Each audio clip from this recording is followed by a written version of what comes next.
Hello, I'm Pittsburgh Pat, and I'm here with Dan Morgan, the author of Hiraeth, The Voice of Home. I don't know if I'm pronounced that correctly, but we're going to talk about this wonderful book, which is a memoir of his. It takes a lot of courage to write a memoir, and we're going to talk a little bit about this book today, and also about the writing process.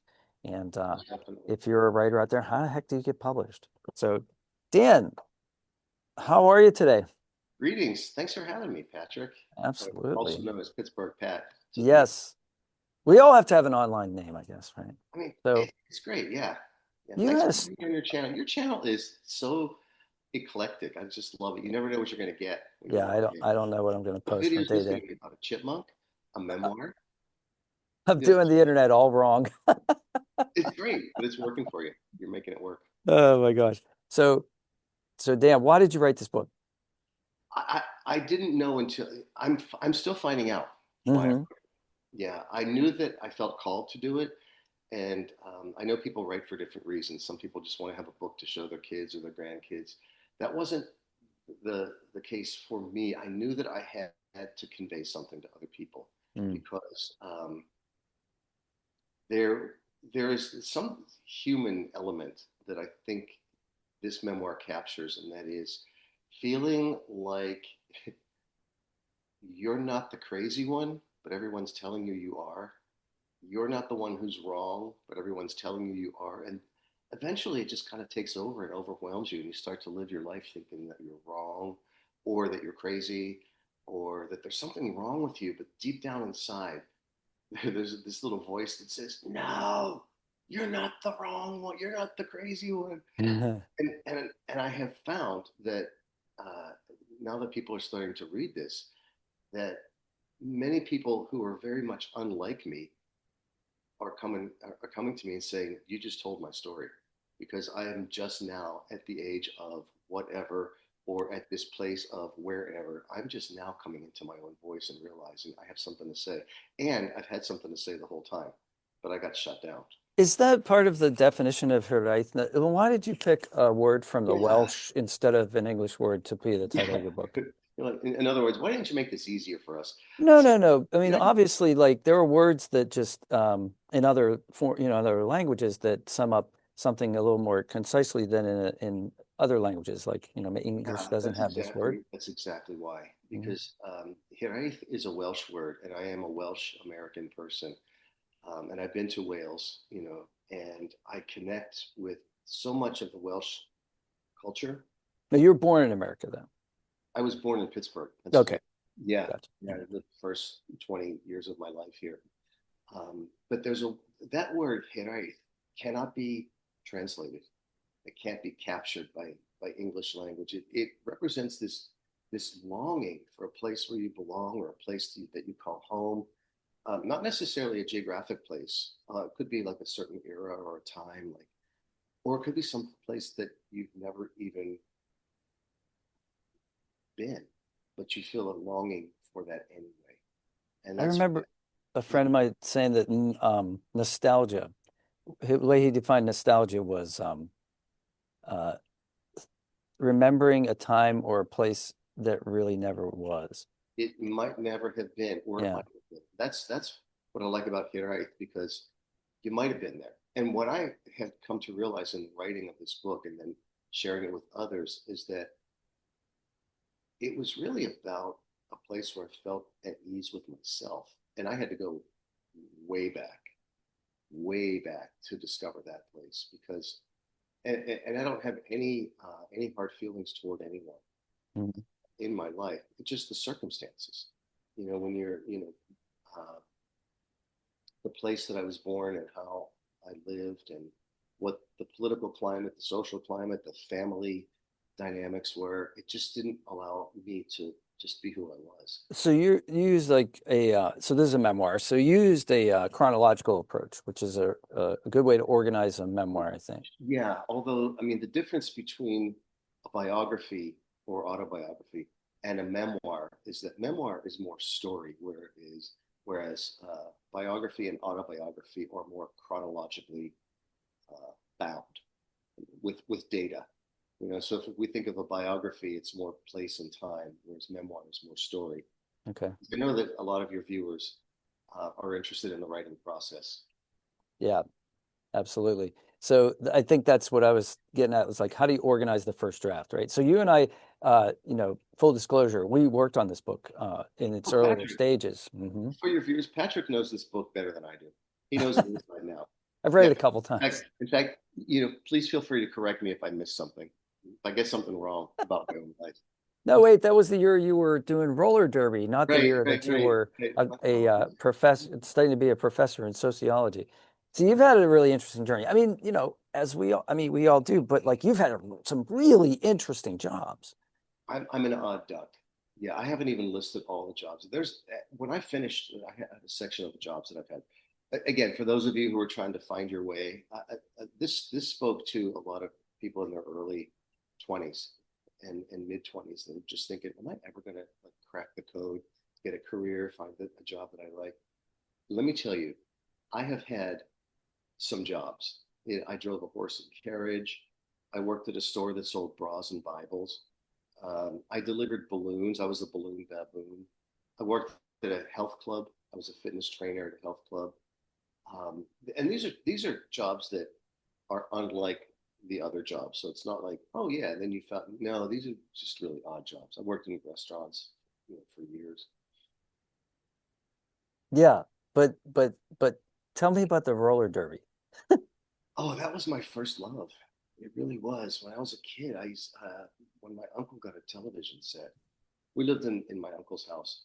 He took us in, and he got a television set, and it was a Saturday afternoon, and I watched. There was this thing called roller derby that was on it, and I just could not stop. Could not stop. Well, I was just fascinated. One of the things that really kind of shocked me, but also intrigued me, was that there was a mother daughter that were skating at the same time, and they were on different teams. Oh, And the daughter, I mean, the mother like blocked her daughter and knocked her down. And I thought, that's wow, that's really something. Yeah, really. dedication to the sport. Yeah, and that men and women play by the same rules. I don't know what at that age I found appealing, but I really did. I thought there's something really fair about this. Mhm. Gotcha. Yeah. And then, when I was a young kid, I was not athletic at all. I became athletic later, unbeknownst to me, but I couldn't do anything. Like I was this like fat sissy kid. I couldn't throw a baseball. I couldn't throw a football. But I had this pair of roller skates, and I would skate up and down the sidewalk. And I knew like I'm going to be in the roller derby one day. No one could tell me different. So you've had this series of like really diverse and interesting occupations. Yeah. And you said that like people in their early 20s were like who read the book or who are searching for like their first career, or they're trying to figure out if they're ever going to have a career, identified with it. But here I am in my like late 50s, and it's time to like re establish myself in a new career. I think a lot of people are going to have that feeling. There's a talk about like this big displacement coming with possibly with AI technology, and people are going to have to like retool their career sets. And so this book could really be for a wide audience, in I terms of like trying to find your own identity. the reader may identify with my frustration, my pain, and my struggling, and my feeling like a loser through all those times. I mean, I did stand-up comedy. I don't know if we haven't talked about that yet. We haven't, and we should. That's a I big part of your story. toured the country doing stand-up comedy, and and I was on track to move to Los Angeles, get a TV show, and that sort of thing, and it ended. It stopped, and I had to decide. Well, not only what do I do next, but who am I now? And for a lot of people, like our work is a part of our identity. I mean, if you Yeah. think when we meet people at a party or something, one of the first things we'll ask is, "What do you do?" Yep. And that really means, "Who are you?" And when you don't know what you do, it's kind of like saying, "I don't know who I am." And I've gone through that more than once, where whether it was leaving stand-up comedy, when the roller derby, I got too too old to skate there, and more recently in academia, as I'm pulling back from being a university professor. Hmm. You know, Here's the difference, though, and there's some hope in this for the reader. I don't want to give too much away.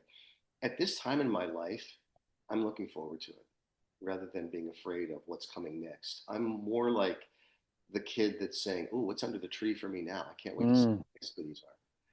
Yeah. And what's the next adventure?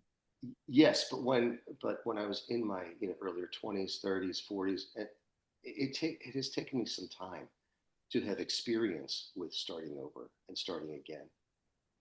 So it doesn't frighten me now.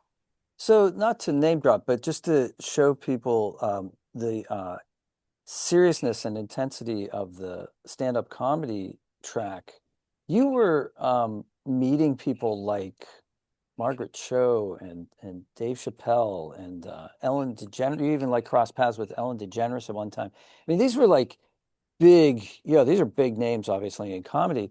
Rosie O'Donnell, Yeah. Hiraeth, yeah, yeah. How did, so I think a lot of people have this. I mean, I know like I love watching stand-up comedy, on YouTube, and I love even listening to comics podcasts, and they talk about the journey and they talk about, traveling and that sort of thing. But they also talk about the fleetingness of fame. And you mentioned just now how it just stopped, right? Just Hmm. that path just wasn't available anymore. Yeah. How did, I mean, can you expound on that a little bit? Like what happened, or how did you know that it was time to like stop that dream and go to something else?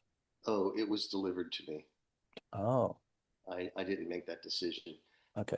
And I don't want to go too much into that because I'd rather the reader let that unfold in the book. Okay. However, I will say that that was a defining moment in my life when I was essentially, um, I wasn't important enough to be blacklisted. I mean, nobody cared that much, but I made a decision, and then there were some decisions made after that that I wasn't going to work anymore. And that's in the book. So, mhm. Okay. So that's, I think that's the thing.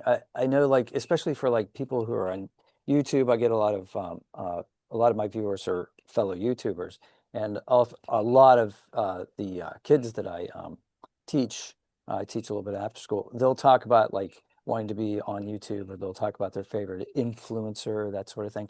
And I think, you know, it's not always certain. Like you put a lot of time and investment in any career, and sometimes there's a law of diminishing returns, or something happens that's out of your control. The algorithm says, no, we don't want to listen to Pittsburgh That's the Pat right first now. thing. Or That's exactly what I was thinking of now yeah, when I'm mentoring someone who's 24 now yeah. and a YouTuber, and I'm learning a lot from them as well as mentoring them with other stuff. But I'm learning a lot about YouTube and about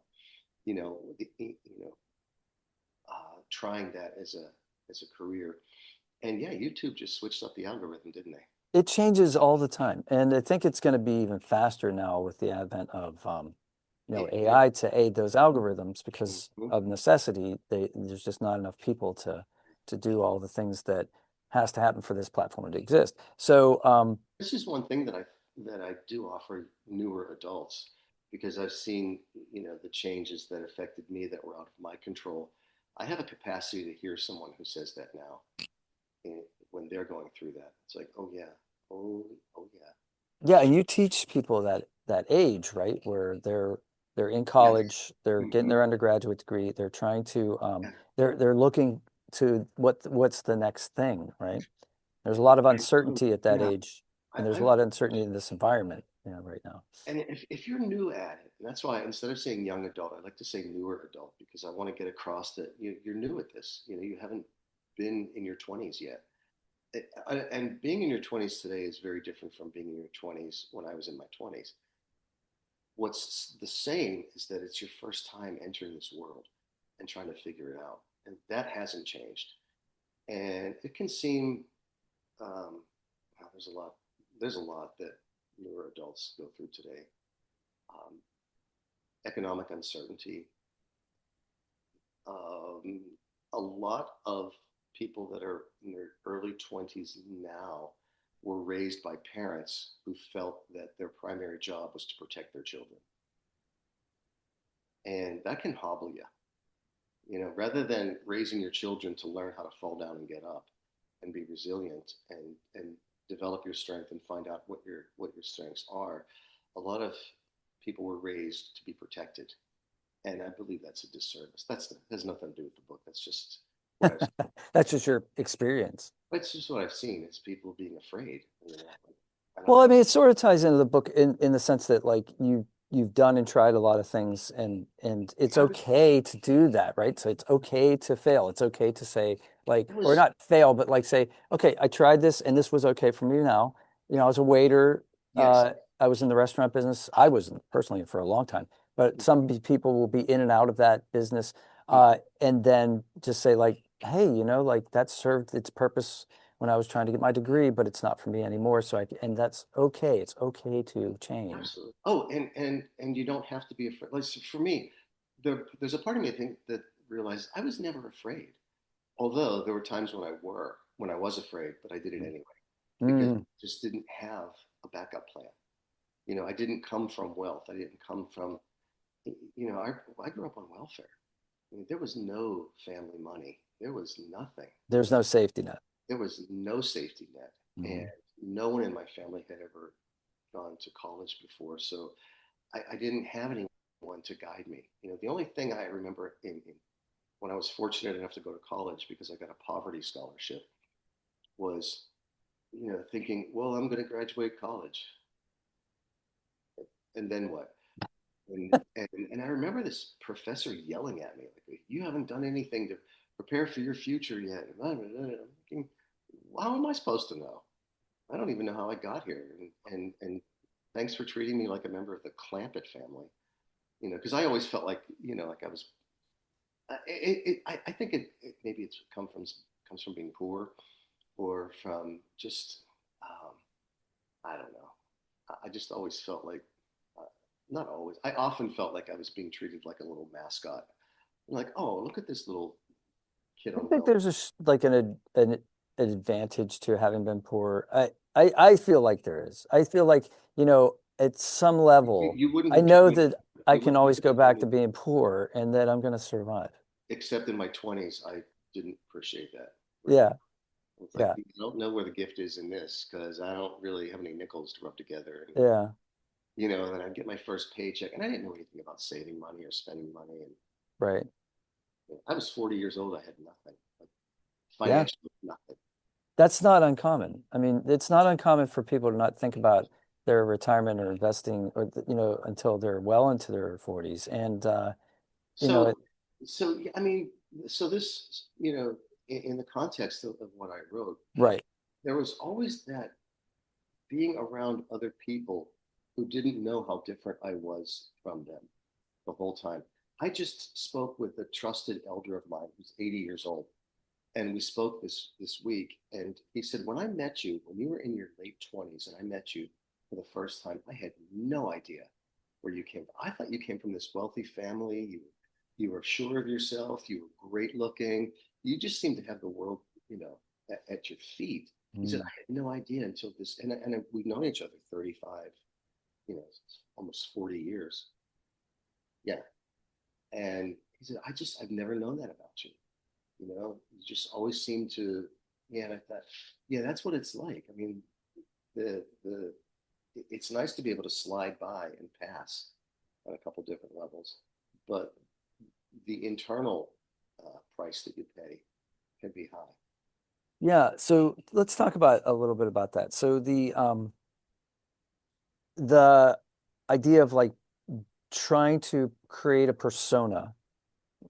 Comedy is a good, you know, one. Like we hear comics talk about this all the time. You know, you have an onstage persona, but people don't know the real me, you know, and that's okay for some people. For other people, that's like a struggle, right? Um, but like in everyday life, just like presenting as, right? So right now on YouTube, you know, I've got your book behind me. I have a wall. Nobody can see the chaos that is my apartment, you know, right now.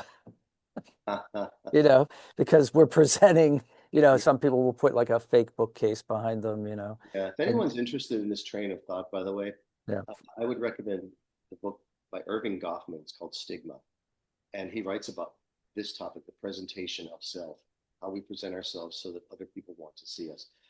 this is so relevant in an age of social media, but Absolutely. it's always been relevant because we've always cared what people think of us. I don't care whoever's, if you think that you don't care what people think of you, I will challenge you to, you know, what are you wearing right now?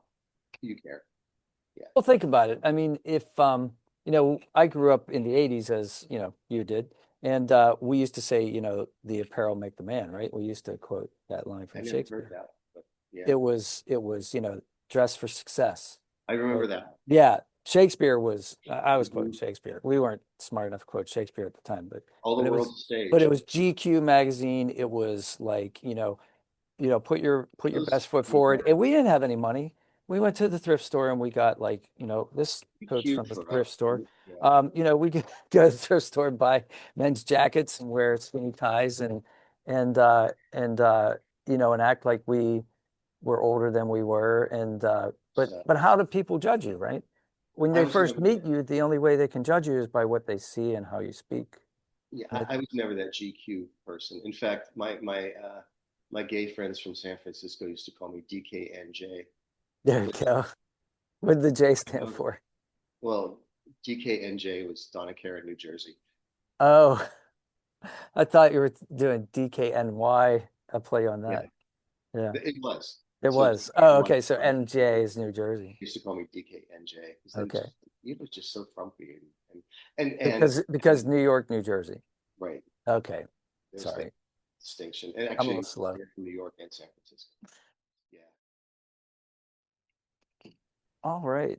Yeah, so a lot of my viewers are writers or want to be writers or want to be published authors or Hmm. write in some capacity for like social media, internet, that sort of thing. But so what's the process? you know, okay, what's your writing process? Like, how do you decide, like, okay, are you one of those people that says, okay, I'm going to devote an hour a night to like writing this? Or do you like put Sometimes. aside like a whole day and say like, okay, I have to work, but like on Sunday, I'm going to write for like 6 hours. Sometimes.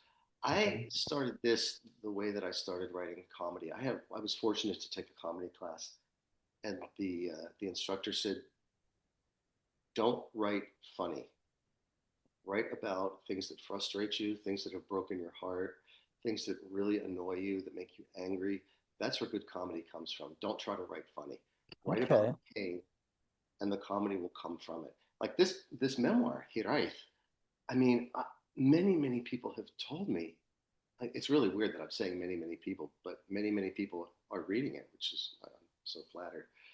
But they've said like this is really painful. Like there's a lot of suffering and a lot of heartbreak in this book, and I thought I wrote it as a comedy.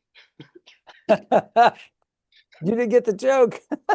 But there is humor in there, and so but that's where I started. I didn't start writing a funny book about my life. I just wrote, and there is a lot of stuff in there that is heartbreaking and I always said comedy is the hardest thing to write, but when you put it that way, it doesn't. It's because what I'm thinking is like, the classic, the old lady slips on the banana peel, right? So like that's pain for the lady. It's relief for us because we're not the ones slipping on the banana peel. And I mean, like I'll give you a there's a lot snippet. going on there. I'll give you a snippet from the comedy classes that I've taught. Okay. There's a difference between what looks funny, what sounds funny, and what reads funny. And so, like, if I read or hear you say that somebody slipped on a banana peel, I'm not feeling. But if I watch someone slip on a banana peel, as long as they don't get hurt, Right. I might find it funny. Similarly, there are things that you can read, but then when you try to explain it to someone, and then this, and then it doesn't come across. So there's a difference between what looks funny, what sounds funny, and what reads funny. And I wrote this to get back to your earlier question about the process. There are a couple things that happened. Um, we were coming out of the pandemic, so it was in 2022, because Hiraeth came out in 2025, August 12th. So in 2022, a couple of my friends came to visit me because now we were able to go outside and maybe wear the masks less often as long as we, you know, and they came to stay with me, and it was uncomfortable. These are the nicest people. And honestly, they were the nicest people you'll ever meet. It's a couple I've known I met them back in the 80s. We used to work together, and they stayed at my apartment. And more than once, they said, "You're really edgy. There's something really like every time there's a noise, you go up to the window and you look out." I thought,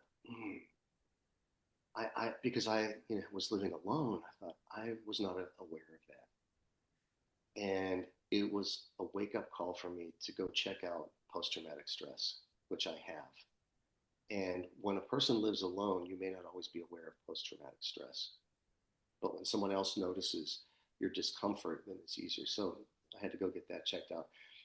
That was also a sign for me. You need to start talking about this, and you need to talk about it so that other people might recognize themselves in this, because I believe there are many people that live with post-traumatic stress that don't even know it. I believe that. I believe that. I don't call it post-traumatic stress disorder because I'm not the disordered one. I call it PTSI. I think something was injured, and I like to switch it because I live in a disordered world, and I'm doing my best, but I'm not the one that's disordered. And that's what I meant earlier when I was saying, like, you're always like always be told that you're the crazy one, that you're the one that's wrong. No, I'm fighting back with that now, right? So back to the writing process. Mhm. So that was one incident that happened. Another incident that happened is I was driving on the freeway and minding my own business, and I saw a little dog, and it was just running, you know, and it was in survival mode. I was trying to cross the freeway. It was on. It didn't know where it wanted to go. It Oh, just knew it's that in danger. wherever it was running, there were cars, and it was just trying to survive. And I had an epiphany at that moment. And it wasn't like that dog. I'm like, that's me. Oh, and I knew in that moment, you have to start recognizing this. Before I even said you need to start writing about this, was you need to recognize this. This is not a healthy way to live life. This is not. This In is not. survival mode all the time. Yeah, you can't do that. It's the amygdala can't be on all that often. And so those two things were catalysts for me. And so from 2022, I did start to write on most days. There's some days that I didn't. There's a concept called morning pages, and it comes from a book called The Artist's Way, which is still relevant today. And it says you write at the same time every day. So everyone has circumstances. They might have kids, jobs, whatever they have. But try to find a time of day where you can be alone and write. But there are days when I just wrote for a lot more than an hour a day. I couldn't stop, and it was so healing. And there were times I'd be typing and crying Mhm. and just Mhm. I couldn't stop. And so that was part of my process. Now, had I been writing another type of book, I probably wouldn't have been weeping and crying on my computer. I've co-authored sociology textbook, like 4 editions of that. I didn't weep when I was writing that. Sure. So because this was such a personal topic to me, and yet I just thought somebody else has to see this, not so much so that I can heal, but so they could heal, because Yeah. it was changing me. The writing was changing me, and I started to feel like I started to get really ticked off. I started to get like sort of like, this wasn't right. This stuff that this hasn't this I and I know that there will be someone else who gets this, who understands this. Well, I think whenever we do something that's in service to others, it enriches us, it enriches the universe too. We and having that desire to write a book that's helping you, but it's also going to help somebody else, as opposed to just saying like, "Look at me, I can write," Mm-hmm. which is fine too. It's fine, you want to write and say like, "Look, I can write like Flaubert, or I can write like, you know, Yes. I can use the English language skillfully." Yeah, but when you're doing something in service to others, there's another force behind it, right? So there's another impetus, and if this book helps somebody, and that's frankly one of the reasons I started doing these podcasts. That also came down out of lockdown. Number one, I had time. I'd already had the YouTube channel set up, and I was lonely. I wanted to talk to my friends, Mm, and I think for me, watching other people's conversations helped me get through those times too. okay. And when you were talking about behavior in isolation and not being able to have an objective observer, a friendly observer say, "Hey, I'm noticing something about what's going on with you. Is everything okay?"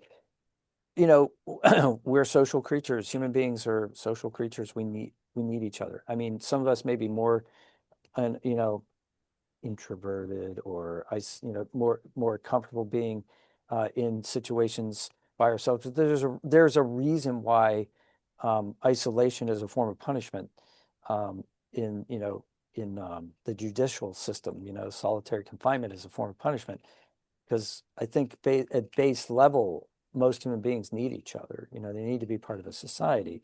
And I think when you talk about coming home in your book, Hiraeth, that that sense of belonging, I think that's something that's crucial and vital to being a healthy Mhm. human being, for most people, I think. I'll be doing a live reading of the book at Bantha Tea Bar in the Bloomfield section of Pittsburgh, Pennsylvania, this evening. And unless something like weather happens or a lot of people change their mind, it's probably going to be full. And that's based on several people reaching out and saying, I want to hear you read this in a community setting because I want someone I know to learn about me as they listen to you. Ah, Mm-hmm.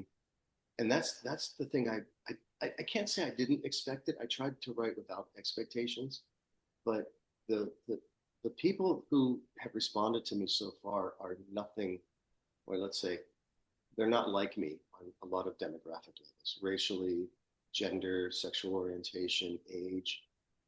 I it's so delightful to realize that hmm, the this thing that I wrote that was so personal has been so generalizable. yeah, you hit a universal truth, you feel it, right? So, like, that's the other thing I think with humor and with weeping while we're writing, you Mm-hmm. know, that's when we know that we're touching something that's not Mm. just us, Yeah, right? It's something. yeah, and my hope is that this will be the beginning. See, I've known I'm going to think of two populations I can think of: military service veterans who come back into civilian life, and gay men who have lived through and survived the AIDS crisis of the 80s and 90s. Right, because as we And there's said, you grew up in the 80s. mhm, That and was a very big part of culture then. For those of our younger audience don't understand, yeah, that pervaded everything, and not just that was all of society, not just the homosexual community, although it was obviously well, very, very so what important I've to them. witnessed, I've witnessed, and these are all men, so I can't speak of a woman's experience of these two populations. Sure. But the military service veterans will come home and they don't have anyone to talk to because nobody understands. Because you cannot understand what it's like to to be in active deployment in any certain. You just can't do it. It's like driving a stick shift. If your foot's not on the clutch, you don't know how to drive a stick shift. Right? Similarly, I've listened to a lot of gay men who lived through the AIDS crisis like I did, and they feel an aloneness to their stories. I wanted to write a story that could convey that aloneness in a way that would bring people together and make us all less alone. That's amazing. Guess what I was trying to get at. I don't You know if know, I was conscious of that when I was writing it, but I think I was. well, I mean, there's lots to talk about a loneliness epidemic, and Yeah. we're all staring at our phones, but we're not talking to each other, kind of thing. There's And that Hiraeth that's permeating people who don't even know what Hiraeth, how to spell Hiraeth. Yeah, Exactly. it's a hard word to say. It's okay. It's kind of like 2.5 syllables. Like like Louvre is not really one syllable, but it's not two. It's not Louvre. It's not Louvre. Louvre. So Hiraeth is not Hiraeth. It's not Hiraeth. It's Hiraeth. Hiraeth. It's like 2.5 syllables. Hiraeth. Yeah, it's like a half note in Hiraeth. between two whole notes. Hiraeth. The Bantha Tea Bar, I went to check that out. That's a really great place. So shout out to them. But Oh, yeah, it's a pretty intimate setting. So if there were 20 people in that room, it would be full. It would seem full, and it's cozy. So that's gonna be an event. The thing about reading your own material live, this is something that I did in my senior seminar workshops when as a writing major. We we read at one of them, we read our own stuff out loud. And that's a pretty good way to edit. So if people are out there, reading your own stuff out loud, if you just read the words on the page, you'll find out what's not on the page, what you meant to be on the page, and it's not there, you know. But even more is so and you get to read it in your voice. So you get to like give the audience a sense of, you know, the emotions that you're trying to convey at the time. I have a story about that. But what's really interesting, just as a tip for other people that are editing, it's hard to edit your own work, right? So find somebody that's going to give you like honest criticism to edit your work. But having someone else read your stuff out loud and being and sitting there and listening to that, that gives you a lot of feedback. I worked with Atmosphere Publishing, and I had two types of edits. And this is after you and I, you had given me some feedback, and I sent it to. I had two Right. types. One was uh, So I was part of the early editing process, and mhm. then this publishing house did the cleanup and the like make it finished and put it They out did. for There were two publication. types. One was thematic. For example, the editor I worked with said, "Do you realize that this chapter is like 3 times longer than any other chapter?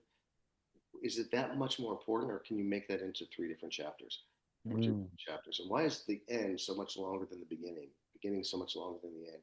So there was that type of editing, and then we got into the the editing. I just can't do like I didn't know that 3 types of dashes: N dash, M dash, dash dash, diddle dash. All that stuff. So it was paramount for me to have someone do that because I wanted the book to look professional when it was done and readable. And a tell for me when I read something, if it has grammar errors, is to me it signals that it's just not professional.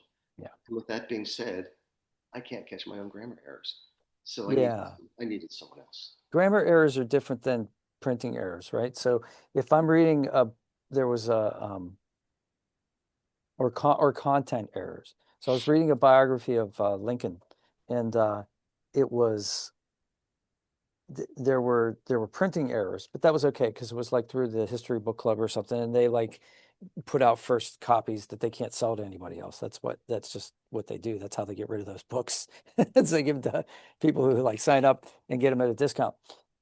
So I was, and I was like, okay, fine.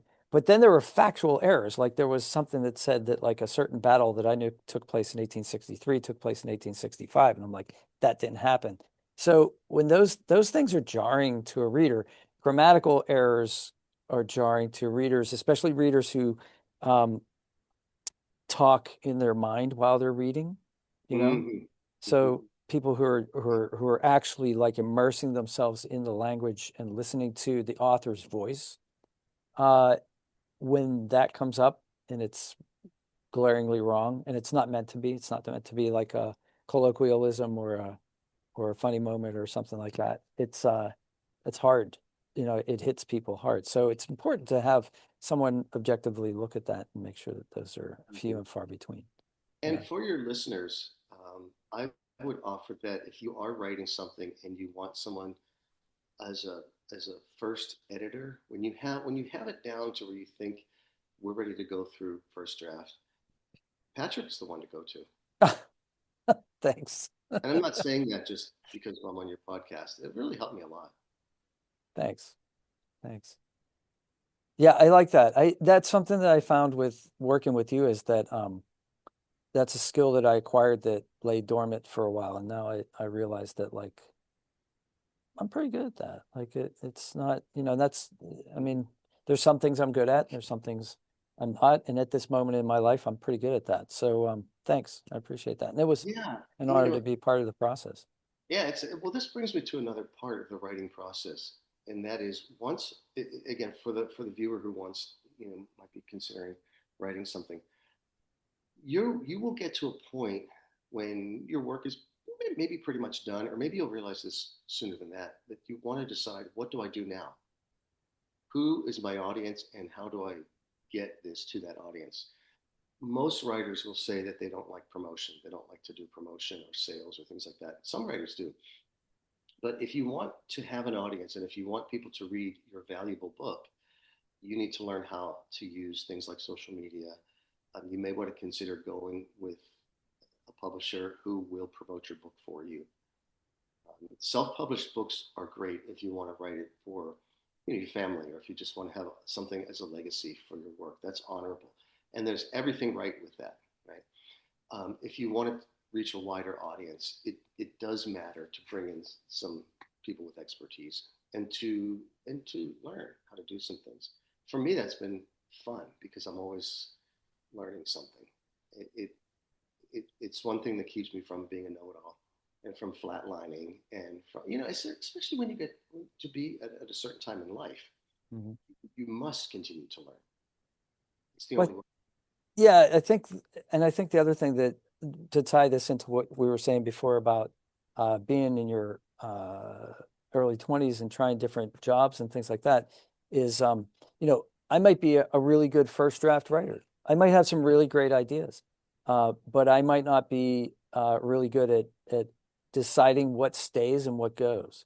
And an editor can be essential for that. And certainly, if I'm dedicating a large part of my time to writing, I'm probably not the best promoter, maybe of my own work. I'm probably not familiar with the entire process of like you said, getting it from like that third draft to like publication. Um, Yeah. and the only way to do that is to do it, is to go through that process. That's the only way to get better at it, right? I've learned some fun things too that I, you know, otherwise would not have learned. Like, you know, for science fiction, there's a certain page count that you want to use as a guideline. For memoir, it's a different page count. For Hmm. children's books, another page count. So once you start, getting into other parts of the writing process, it becomes even more fun, more playful. Okay. So Dan, now that everybody's interested in buying your book, where can they find this? How can they do that? You can purchase Hiraeth through Atmosphere Press. Okay. You can also get it on Amazon. Oh, I want to tell you something else too. I recorded the audiobook in August of 2025. As of December 2025, it's still not up on Amazon because Amazon has a long wait list. So, Oh, writers, if you're thinking of doing an audiobook, something to keep in mind. give yourself some Uh, lead time, maybe. yeah, but you can buy the paperback. You can get it on Kindle now through Amazon. And just a shout out to Atmosphere Press. They have free events on the internet where authors do read portions of their work. I've Yes. attended one, and it's that was really enlightening and useful. And then they have a Q&A afterwards, Yeah. and it was neat to see why people wrote books. It's a nice group of people. They're just very giving, and that's when I spoke about the editors earlier, fantastically talented. Everything from and they'll you can you can do a very minimal agreement with them where you get one edit and that takes you on your way, or you can go as far as asking them to design the cover for you, to do social marketing promotion for you. I designed my own cover with the help of one of my colleagues because I used my own photographs. You see the photograph of that castle. Hmm. Yep.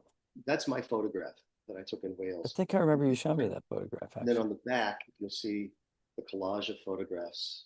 I took all of those photographs too. So I was very specific in how I wanted this to Yeah, and there's photographs in the text as there's well. So photographs. like I just passed one. Yeah, Yeah. so that's pretty cool. And there's one in particular with one of your friends that you used to go on tour with that I really like because it really shows the warmth Yeah, of the yeah, friendship. yeah. Yeah. It's just been it was a joy writing that. So yeah, I hope that you like it. Also, my publisher did tell me that if anybody does read the book and that they like it, that it helps my algorithm if you write a nice review on Amazon. Yeah, absolutely. Get Or just out say a there. few words and Doesn't cost anything, just help somebody out. And it's a great way to do service, especially for us yeah. authors. I'm still learning how to say this without sounding like a jerk, but the industry reviews were so encouraging because you get reviewed by Kirkus, by Goodreads, and by some other things, and I really appreciated what they wrote. So I felt like they understood where I was coming from. Well, that's fantastic because some of those I've read can be pretty brutal. So the fact that you got a positive response I was is fantastic. very Yeah, pleased. Yeah. that's great. Hey, right.